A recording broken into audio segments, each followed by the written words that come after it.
Hi, I'm Dr. Stephen Davidson, the Sexual Integrity Coach. Today I'm going to talk to you about coping with rejection. This could be rejection for a date with someone that you are attracted to, or sexual rejection from your partner with whom you are in a long-term relationship. Fear of rejection in either scenario is destructive to our self-esteem and prevents us from getting what we want from our relationships with others. Before I dive into the subject, let me thank those of you who are subscribers. When you subscribe, it helps me reach more people who could benefit from the education and information provided on this channel. I also encourage you to check out my website for links to both of my books, including Sexual Integrity, Finding the Courage to Be Yourself, as well as Peaceful Mind, Peaceful Life, the Guidebook to Happiness. That website is sexualintegritycoach.com. Fear of rejection comes up often in sessions with my single clients who are wanting to be in a relationship. They avoid meeting people because they fear they will be rejected. They lack the confidence to tolerate rejection when it happens, and it happens to everyone at some point. Fear of rejection comes up with my clients who are in relationships where they are sexually incompatible with their partners. Maybe their partner doesn't reject them in all aspects of the relationship, but only rejects their advances in the bedroom. We are innately social creatures with a pack mentality. We want to belong and fit in. We know we need others to survive and that life is better when we can socially and sexually engage with others.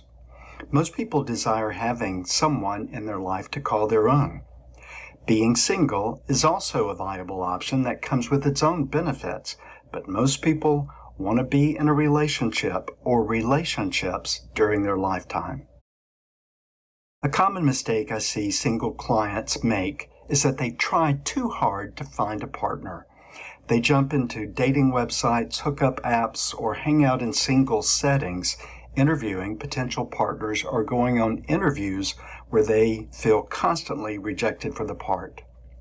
Sometimes they have lots of opportunities for dating or being in a relationship, but their expectations are unrealistic. They're looking for a fantasy, not an actual human being. We humans are messy, complex creatures. We are imperfect. We have vulnerabilities, weaknesses, annoying little habits. To be in a relationship with someone, there are things about them you have to accept. Relationships require lots of negotiation about things that we don't have to negotiate with anyone when we are single. A benefit of being single is that you always get to have it your way in your own home. Relationships require tolerance, patience, and conflict resolution skills that many people are lacking. I coach my single clients to stop looking for a partner and start enjoying their life as someone who is single. Confidence grows when we learn how to enjoy our own company and embrace the things that make us happy as individuals. When you do the things you naturally enjoy, you will meet other people who also enjoy the same things.